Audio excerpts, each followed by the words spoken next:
We would like to send out a special thanks to Shudder for supporting The Trail Went Cold. Shudder is the streaming service with the best selection of horror, thriller, and supernatural, from Hollywood favorites and cult classics to original series and new films. To try Shudder free for 30 days, go to shudder.com and use promo code COLD. Thank you, and enjoy the episode. January 15th, 2008. Chicago, Illinois. 15-year-old Yasmin Acree is seen going to bed in the basement of her residence, but she's discovered to be missing the following day, and there are signs of a break-in on the exterior basement door. Over 1 year later, Jimmie Terrell Smith, who had previously lived in the upstairs apartment at Yasmin's residence, is charged with a series of sex crimes, and mentions of his name are found in Yasmin's diary. Even though Smith claims to have knowledge of what happened to Yasmin, these are never substantiated, and no trace of Yasmin is ever found. After that, the trail went cold.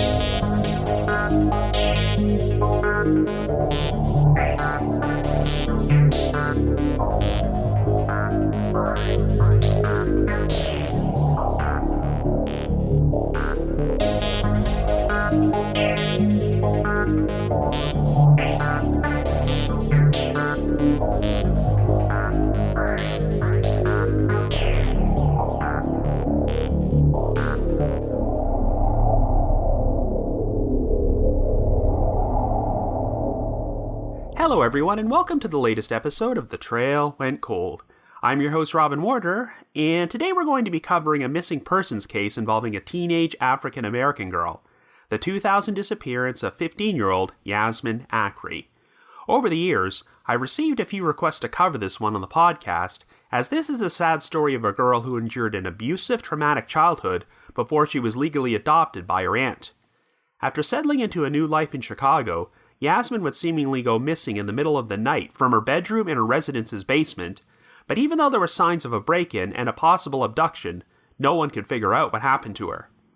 The investigation would eventually focus on Jimmie Terrell Smith, a tenant who had previously lived in the upstairs apartment of Yasmin's residence, as he had an extensive criminal record and would eventually go back to prison for raping several other young female victims. While Smith had moved out long before Yasmin went missing, it appeared that she continued to stay in touch with him, and given his history of predatory behavior, he did seem like a promising suspect in her disappearance. However, even though Smith has indicated possible knowledge or involvement, it seems apparent that he enjoys toying with the authorities, and no one could be certain if he is telling the truth about anything. Thus far, no conclusive evidence has implicated him, so we're going to explore all the different possibilities of what happened to Yasmin on today's episode. Anyway, before we get started, just a quick reminder that The Trail Went Cold is a weekly podcast, which is currently available for download on several platforms, including iTunes, Stitcher, Google Play Music, and Spotify. So if you like this podcast, be sure to subscribe to it, and please leave us a rating or review on any of those sites to help spread the word and garner us more exposure. The Trail Went Cold is on Patreon, so if you would like to learn how to support the show, please visit our page at patreon.com/thetrailwentcold. For as little as $1 a month, you can garner access to exclusive rewards, which may include stickers and thank you cards, early access to episodes, and bonus content. So with all that out of the way, let us now delve into the disappearance of Yasmin Acree.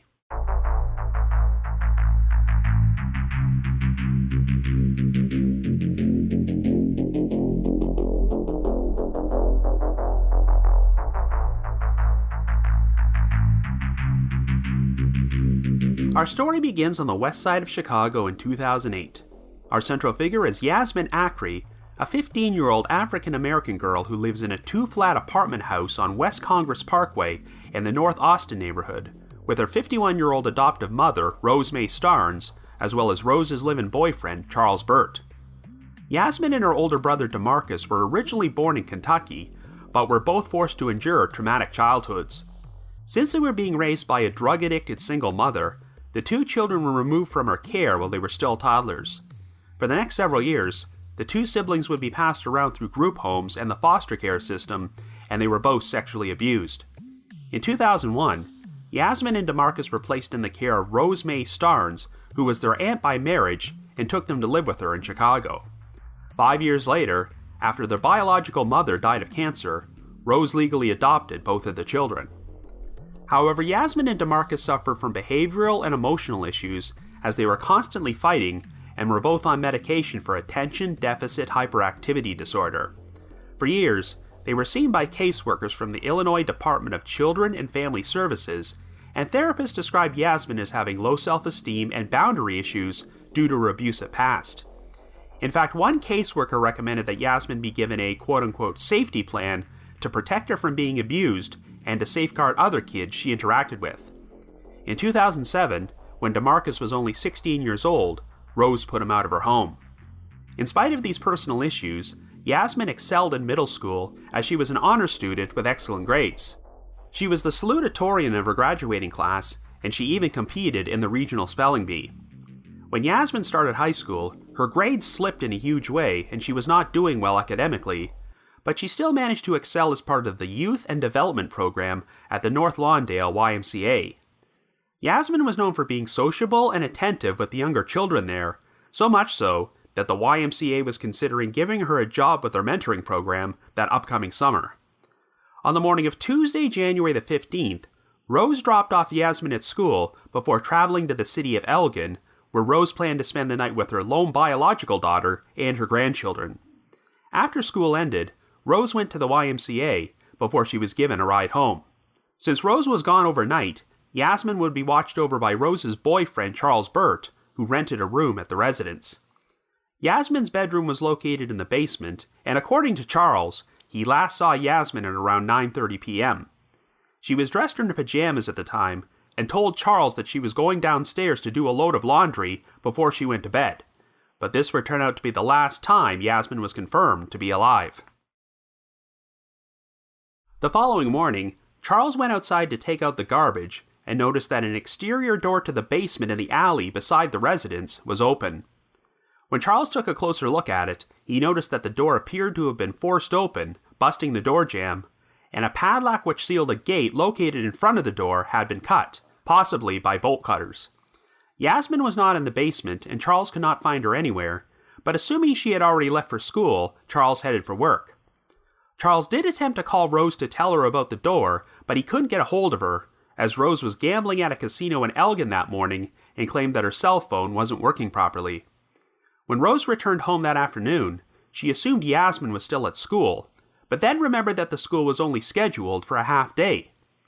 When Yasmin failed to turn up by 5 p.m., Rose went downstairs and discovered the broken door and gate, though there were no obvious signs of any struggle or violence inside the basement.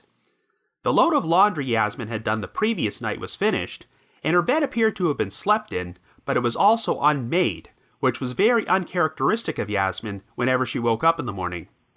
While Yasmin's pajamas, coat, and boots appeared to be missing, the rest of her possessions, including her eyeglasses, had been left behind.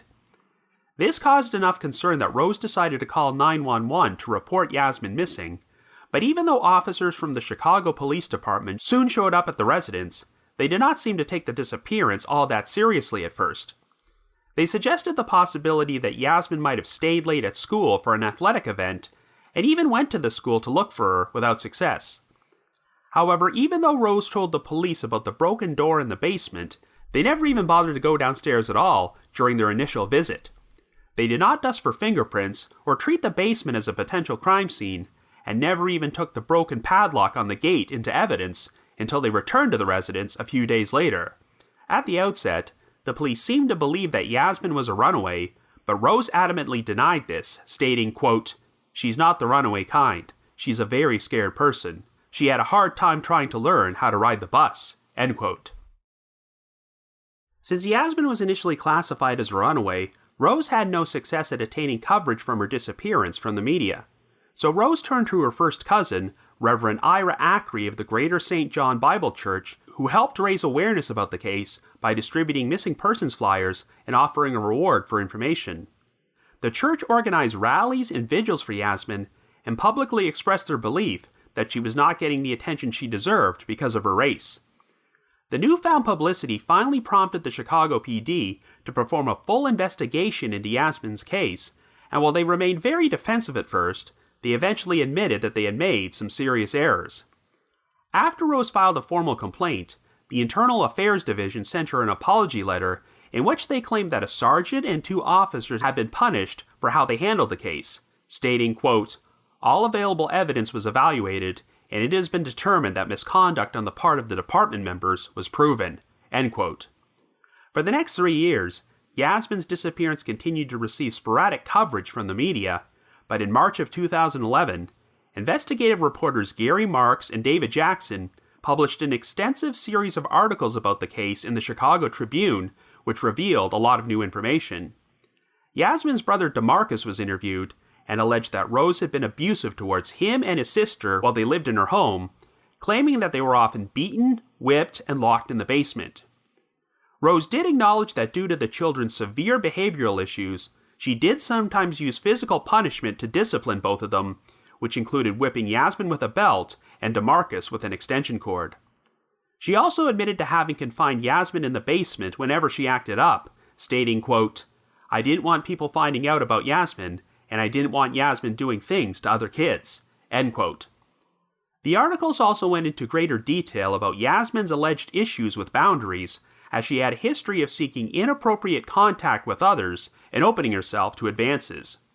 During their independent investigation, reporters Marks and Jackson visited Rose's home in order to interview her, and wound up finding Yasmin's diary in Rose's basement underneath some piles of discarded clothing. It had never been collected by the police as evidence, and the diary contained one particularly interesting entry which read, quote, "I miss Terrell." This Terrell happened to be Jimmie Terrell Smith, who had moved into the upstairs apartment at Yasmin's residence in September of 2005.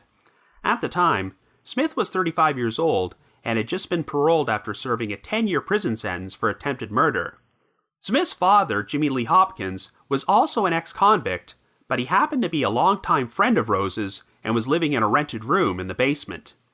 However, once Smith moved in, Rose made him and his father move into the apartment because she did not want Smith to be so close to the children.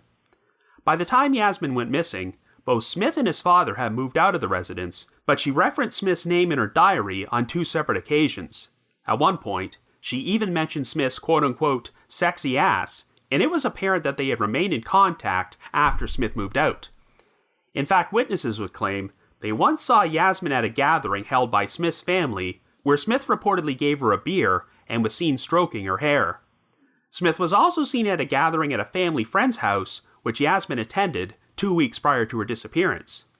In May of 2009, Smith was living at his girlfriend's residence on the south side of Chicago, but while she was away at work, Smith decided to kidnap her 3 daughters, ages 22, 21, and 14, at gunpoint, as well as a 14-year-old female friend who was visiting for a sleepover. After taking them to an abandoned garage, he proceeded to bind all 4 of the victims with rope and tape before he raped them.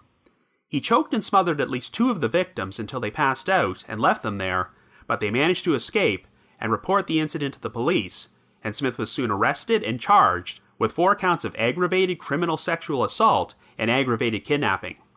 During the assault, Smith had played a game of Russian roulette with one of the victims, where he put 1 bullet into his gun and spun the chamber around before he pointed the weapon at her and pulled the trigger. The chamber turned out to be empty, but for this action, Smith was hit with an additional charge of attempted murder. While incarcerated in the Cook County Jail, Smith would be charged with another count of sexual assault 1 year later, after DNA evidence linked him to the rape of a 17-year-old girl, as Smith had broken into her apartment and assaulted her at gunpoint in January of 2006.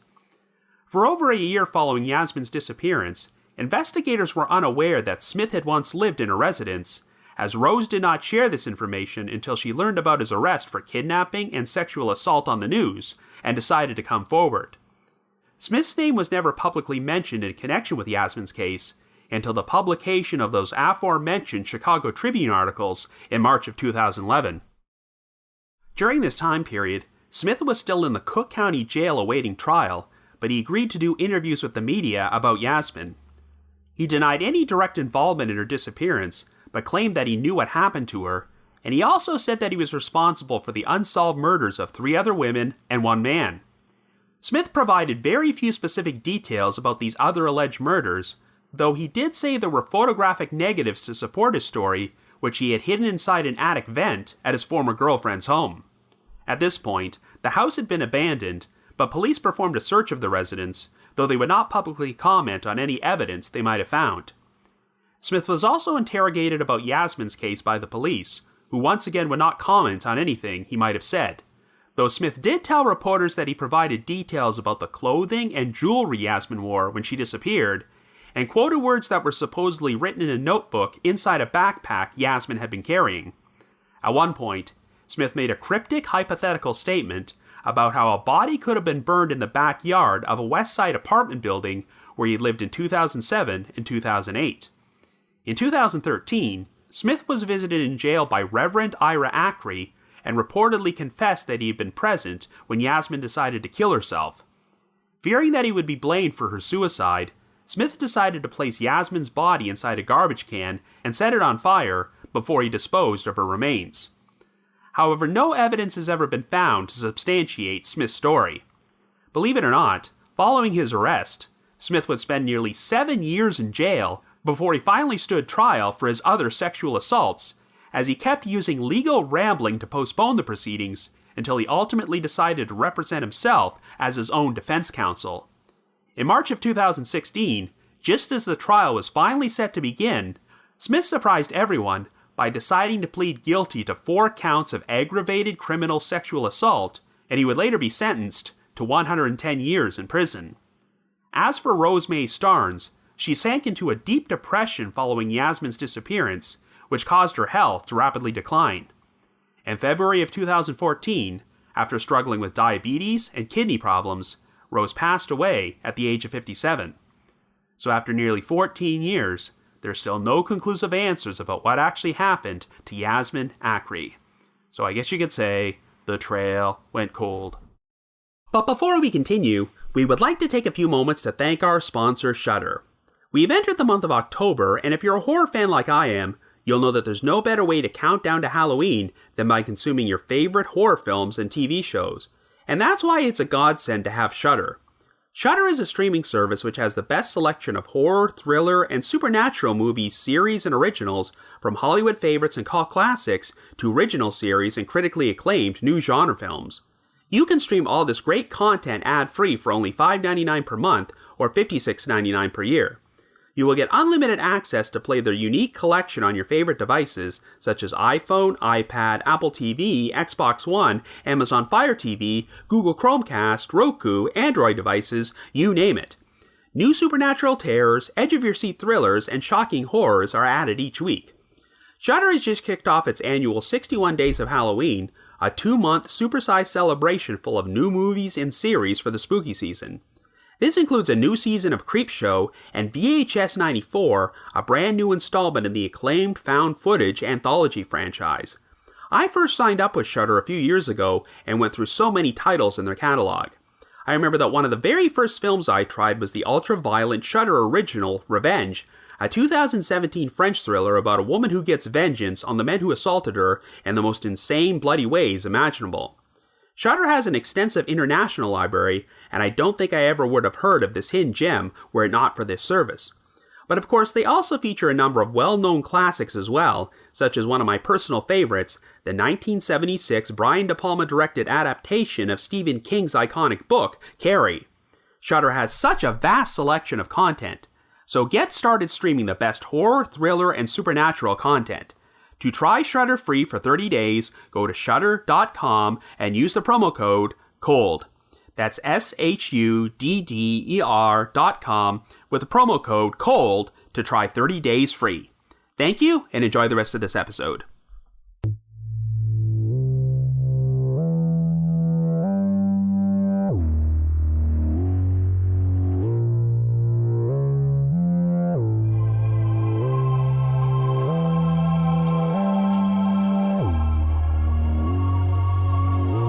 So one of the biggest issues which is often brought up in the true crime world is missing white woman syndrome, and needless to say, it's been a heavily discussed topic within the last several weeks due to the extensive media coverage surrounding the disappearance of Gabby Petito. It is true that disappearances involving young white women do tend to get most of the attention from the media, where missing persons of color do tend to get overlooked. At the time Yasmin Acree went missing, the case which was dominating the headlines in the Chicago area was the disappearance of 23-year-old Stacy Peterson, which took place less than 3 months earlier. so much attention was being focused on her police officer husband, Drew Peterson, who was not only being suspected of Stacy's disappearance, but the murder of his previous wife as well. Since Yasmin was initially written off by the police as a runaway, she barely got any coverage in the media at first, and it's possible her story would have languished in obscurity if Reverend Ira Acree, the cousin of Yasmin's adoptive mother, was not a prominent civil rights activist and community leader. In fact, Reverend Ira is still pretty outspoken today about the lack of coverage cold cases involving persons of color receive. In early 2019, he openly criticized the Chicago PD for devoting so much time and resources to the alleged hate crime attack on actor Jussie Smollett, which turned out to be a hoax, as Ira believed that Chicago had so many unsolved cold cases where the victims didn't get nearly as much attention. Thankfully, investigative reporters Gary Marks and David Jackson seemed to take an interest in Yasmin's case, which is why her disappearance wound up being the subject of such an extensive series of articles in the Chicago Tribune in 2011. The following year, Yasmin's story was featured on one of the first episodes of Find Our Missing, a short-lived TV series devoted exclusively to cold cases involving persons of color, and Reverend Ira even made an appearance on the popular TV show The View during this time period to discuss the case and the whole concept of missing white woman syndrome in general. In the long run, Yasmin's case has gotten more exposure than a lot of stories like hers, but of course, I believe crucial time was lost in the investigation when police initially wrote off her disappearance as a runaway. I mean, I guess there are times when it's reasonable to believe that a teenager has simply run away, but not when the exterior door to the basement where she was sleeping is broken, and the padlock has been cut off the exterior gate. It boggles my mind that the officers didn't even bother going down into the basement when Yasmin was first reported missing to even check for potential evidence of an abduction by an intruder. This is one of those rare cases where a police department wrote a letter of formal apology to the victim's family, though there was some skepticism when the Internal Affairs Division said that they had punished the sergeant and 2 officers responsible because they never actually stated what this punishment was, so we could really only take their word for it. There's really no evidence at all that Yasmin ran away, since most of her possessions, including her eyeglasses, were left behind in the basement bedroom, and the only clothing that appeared to be missing were her coat, boots, and pajamas. Now, one of the most controversial elements of this case is Yasmin's adoptive mother, Rose. Looking through most of the media coverage, it's easy to feel great sympathy for Rose, as it seems clear that she was left pretty devastated by Yasmin's disappearance, which likely exacerbated her health problems and caused her to pass away only a couple of years later.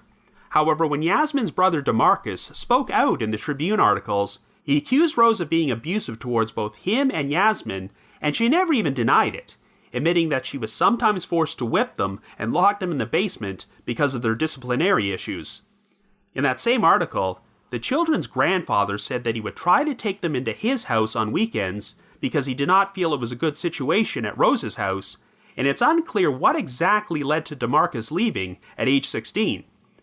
Yasmin and DeMarcus were visited by caseworkers for the Illinois Department of Children and Family Services until they were legally adopted by Rose in May of 2006, and while the reports described Rose as a loving guardian, they were apparently unaware that she had ever used corporal punishment on the children. And most distressingly, even though Jimmie Terrell Smith moved into the residence before the caseworkers stopped their visits, they were never informed that a criminal who had served time in prison for attempted murder was now living with the children. It's also troubling that Rose never even told the police Smith had lived there until he was arrested for other crimes over 1 year after Yasmin went missing. Well, even though Rose might have done questionable things, it's very unlikely that she had any involvement in Yasmin's disappearance, as she was away visiting her daughter on the night Yasmin went missing. And if Rose was hiding anything, I think she would have just been content to allow the police to write off Yasmin as a runaway and would not have pushed so hard for them to perform a full investigation. It is interesting to compare the initial media coverage of Yasmin's disappearance to the aforementioned Tribune articles in 2011. For 3 years, all the coverage of Yasmin described her as a very nice, popular honor student who excelled in school, which was technically true, but they never made any mention of her abusive upbringing and her significant emotional and behavioral problems. Obviously, the media will always portray crime victims in the best possible light in order to generate sympathy from the public, because while victims should never be blamed for what happened to them, the public can sometimes be harshly judgmental if they learn about that individual's personal flaws. However, knowing the victim's full background can offer additional insight at what might have happened to them, and I know that DeMarcus even stated during his interview, quote, "My sister was a troubled child. You have to tell the whole truth, or people can't understand the story," end quote.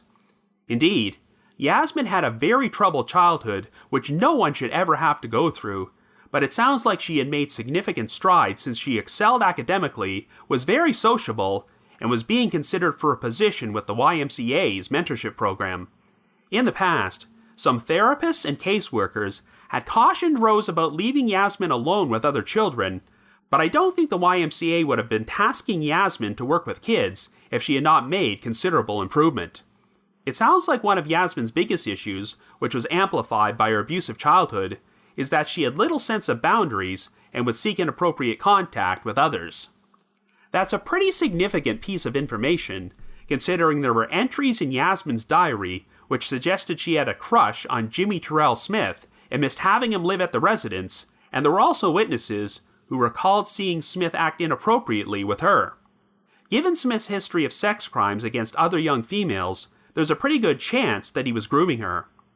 While Yasmin was an excellent student in middle school, her grades had slipped considerably when she started high school during the fall of 2007. While this may be connected to the fact that her brother left their home around this time period, perhaps there was something else going on in her personal life, possibly involving Smith, which had a negative impact on her. But before we talk more about Smith, let's look at the circumstances of how Yasmin disappeared. On the surface, it appears that she was abducted from her bedroom in the basement in the middle of the night, since the exterior door was busted open and the padlock on the gate was cut, but otherwise, there didn't seem to be any signs of struggle in the basement itself. However, it is interesting how Yasmin's pajamas, boots, and coat were all missing. If an intruder abducted her from her bed, I'm not sure the boots and coat would be gone, so perhaps Yasmin decided to put on some winter clothing to step outside for something, as it was a pretty cold winter night. But if that's the case, why were there signs of a break-in? It likely would have required bolt cutters to cut off that padlock, so this does point to a premeditated crime. Could someone have broken in and allowed Yasmin to put on her coat and boots before forcing her to walk outside? One aspect of this case which doesn't get discussed too much is Rose's live-in boyfriend, Charles Burt, who was the only other person at the residence at the time Yasmin went missing. Charles was the one who first discovered the open door and broken lock the following morning, but said he was not overly concerned about Yasmin being gone because he just figured she had already left for school. Given the circumstances, that does seem like a bit of an underreaction, though Charles claimed he did try to call Rose about it, but could not reach her on her cell phone.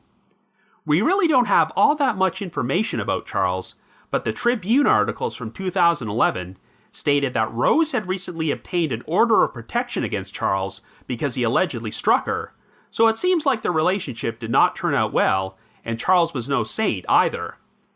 Given that Charles was alone with Yasmin when she disappeared, you could easily assume that perhaps he did something to her and staged the break-in with the basement door to make it look like she was abducted by an intruder. But I do not see any indication that Charles was ever considered to be a serious suspect, or that he had any known history of inappropriate behavior with Yasmin while they were living together. If Yasmin was the victim of an abduction by an intruder, it sounds like Charles did not see or hear anything unusual that night. And unfortunately, at one point, Rose asked Charles to fix the basement door, which might have compromised potential evidence left behind by the perpetrator. So on the surface, even though there is no direct evidence against him, it seems that the most likely potential suspect in this case is Jimmie Terrell Smith. And regardless of whether or not Smith was responsible for Yasmin's disappearance, he is undoubtedly one of the most heinous criminals I've ever featured on this podcast. His kidnapping and rape of the 4 female victims in May of 2009 is truly horrific, as not only did Smith play Russian roulette with one of them, but he also had his pet pit bull maul one of the females and sexually assaulted another one with an object. Since he choked and smothered 2 of the victims, it's unclear if he was planning to kill them, but it is a bit surprising that they were all left alive, since 3 of the females were the daughters of Smith's girlfriend and could easily identify him. In a way, This is one point which could lean away from him being responsible for Yasmin's disappearance, because this crime took place over 1 year after she went missing. It does seem odd that Smith would go to the trouble of disposing of Yasmin's body, yet never made any attempt to cover his tracks here. What makes this situation even worse is that one of the daughters accused Smith of having already choked, punched, and raped her back in September of 2008, though no charges were ever filed at that time. Later that month, Smith went back to prison on a parole violation after he was charged with battery for punching a woman in the face, but he was only in jail for a few weeks. At this point, it sounds like Smith and his girlfriend had broken up, but immediately after he was released, Smith went back to her home and terrorized the entire family for days. The girlfriend then filed a petition for an order of protection against Smith, but they eventually wound up reconciling, and Smith moved back into her home until the sexual assaults took place the following May. After Smith was paroled in September of 2005, there seemed to be a recurring theme of him frequently being arrested multiple times over the next few years for such crimes as drug possession and criminal damage to property, yet for reasons unknown, these charges would be dropped. By his own admission, Smith was selling drugs near Yasmin's residence during the time period he was living there. It's an odd situation because Smith's parole had strict requirements that he not commit any new crimes and that he report all arrests, so it sounds like he should have been thrown back in prison long before Yasmin even went missing. Now, it's incredible to think that after he was arrested for the sexual assaults in 2009, Smith remained incarcerated at the Cook County Jail for nearly 7 years before he even went on trial for these crimes, and the circumstances of how he kept delaying the proceedings are so ridiculous that they might be funny if he wasn't such a monster. It seems like Smith's trial was continually postponed because he kept dismissing his public defenders because he wanted to represent himself, and things came to a boil in December of 2014 when Smith used his handcuffs to literally attack one of his public defenders while being visited at the jail. 3 months later, Smith found himself in additional legal trouble when he was charged with solicitation to commit murder after offering a fellow inmate named Big Mo $5,000 to kill the judge and prosecutor involved in his case. Well, it turned out that Big Mo was actually an undercover sheriff's investigator who had been planted in the jail to monitor Smith, who was given a separate trial for that crime in October of 2019 and found guilty of solicitation to commit murder. Yet another crazy incident involving Smith took place in December of 2016 when he was charged with aggravated battery against a female correctional officer. Smith had somehow obtained a laptop and was using it to record himself hosting his own talk show inside his cell, and when the correctional officer attempted to confiscate it, he wound up attacking her. And if there wasn't any more reason to dislike Smith, when he officially became his own defense counsel to prepare for his trial on the aggravated criminal sexual assault charges, he actually requested access to the graphic nude medical photos of his 4 victims because he wanted to dispute the official account of their injuries as part of his defense. Of course, the prosecution objected to this, as they feared that Smith might distribute these photos throughout the jail, but the judge ruled that Smith would be allowed to view them, though he could only access them on a secure computer with sheriff's deputies supervising him inside the room. It sounded like Smith was planning to use his position as defense counsel to torment his victims, which is why it took everyone by complete surprise when he suddenly decided to plead guilty to all the charges right before the trial began. As you can imagine, Smith has a very unpredictable pattern of behavior, which is why it's so difficult to get a handle on whether or not he was complicit in Yasmin's disappearance. Like many convicted criminals who are going to be incarcerated for the rest of their lives and have nothing left to lose, it sounds like Smith is getting off on toying with the authorities. He claims that he knows what happened to Yasmin, but denies personally being responsible, and he has also confessed to at least 4 other unsolved murders. Yet the only details he has revealed are that his one male victim was shot sometime during the 1990s, and he murdered 3 other women after he was paroled in 2005, but this information has never been corroborated. It was not until he was visited by Reverend Yasmin Acree when Smith finally told him that he witnessed Yasmin complete suicide and decided to burn her body and dispose of the remains because he feared he would get blamed for her death. That's pretty much the most ridiculous story I've ever heard, But it's easy to assume there might be some elements of truth in what Smith is saying, as this may be his way of confessing about what he did to Yasmin without actually admitting to her murder. I mean, at one point, Smith used the word hypothetically to describe how if he wanted to dispose of a body, he would burn it in the backyard of an apartment building he lived at during the time period when Yasmin went missing, which sounds an awful lot like someone making a confession without actually making a confession. Smith did claim that evidence supporting his statements could be found at the house where he had once lived with his girlfriend, and while police did search the residence, they have never commented about whether or not they found anything useful. This search took place over 10 years ago, so it obviously hasn't brought them any closer to handing down a murder indictment against Smith. Remember, even though Smith is a horrible human being who has been charged with all sorts of crimes, including sexual assault, attempted murder, and solicitation to commit murder, he has never actually been charged with murder itself.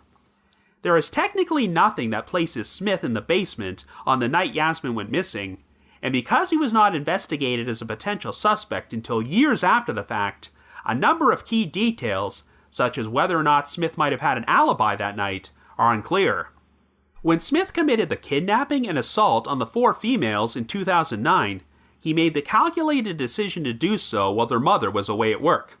I would be curious to know if Smith was aware that Rose was out of town on the night Yasmin disappears, which is why he may have decided it was the perfect opportunity to break into the basement and abduct her. But again, there's the odd detail of Yasmin's coat and boots being missing, which suggests that she put them on voluntarily when she stepped outside. If Yasmin was attracted to Smith and seeing him socially during this time period, would there have been any reason for him to cut off the lock and force open the door? Would she have trusted Smith enough to open the door for him on her own accord? Of course, the good news about Smith is that regardless of his involvement in this case, he's going to remain locked up for the rest of his life due to his 110-year prison sentence, and he will not have the opportunity to harm anybody else. But if he was involved, does he have any motivation to reveal the truth about what happened to Yasmin? Like I mentioned earlier, Smith's decision to plead guilty to the sexual assault charges and spare his victims the ordeal of testifying at his trial surprised everyone, so maybe one of these days, he'll just decide to make a full confession to Yasmin's murder completely out of the blue. Otherwise, there just seems to be so little evidence to work with, and I'm sure the police are desperate for any fresh leads. For all we know, Yasmin could have been murdered by another suspect who decided to break into the basement and abduct her, but this person has never popped up on the radar. I'm particularly saddened by cases involving missing and murdered children who had to endure abusive and traumatic lives. While Yasmin obviously still had issues that she struggled with, it does sound like she had made significant strides, and who knows what kind of positive things she could have done with her life had she not gone missing. But as long as we keep her story out there, maybe the truth about what happened to her will surface someday. So if you happen to have any information about the disappearance of Yasmin Acree, please contact the Chicago Police Department at 312-746-8365. That's 312-746-8365. But if you just have your own thoughts about what happened, feel free to leave me a comment or send me an email to robin.warder@icloud.com. That's robin.warder@icloud.com. Also, I just wanted to provide a plug to a subreddit called Missing BIPOC, which was started by one of our podcast listeners. It contains a number of posts and threads which spread awareness about unsolved cold cases involving missing Black, Indigenous, and people of color from a number of different countries, and you will probably learn about a bunch of different cases there which you have never heard of before.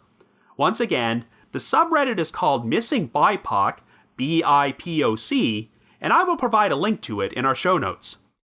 Another reminder that The Trail Went Cold is on Patreon, so please visit patreon.com/thetrailwentcold to learn how you can support our podcast and become eligible for some pretty neat rewards. Last month, we released a sequel to a popular Patreon episode we did a few years ago titled The Trail Went Hot, and this time, I go over a number of cases which were featured in articles I wrote for listverse.com over the years and have since wound up being solved. As a token of appreciation for recently cracking the milestone of 500 Patreon supporters, we are making this particular episode available to all of our patrons in tiers 1, 2, and 3. I'm also going to be dropping the occasional exclusive bonus Patreon episode from my spin-off podcast, The Path Went Chilly, and we recently released an episode in which myself and my co-hosts, Jules and Ashley, discussed the unsolved abduction of Angela Hammond. And for our patrons in Tier 3, I've also recorded another new audio commentary track, which can be played over a classic episode of Unsolved Mysteries. I'd also like to give a shout out to our most recent listeners who have signed up with us on Patreon this week, and they are Stacy B., Francesca, Franco O., Lee C., and Christopher P. Thank you all so much for your support. And before I bring this episode to a close, I'd like to play a promo for another true crime podcast, Murder, She Told.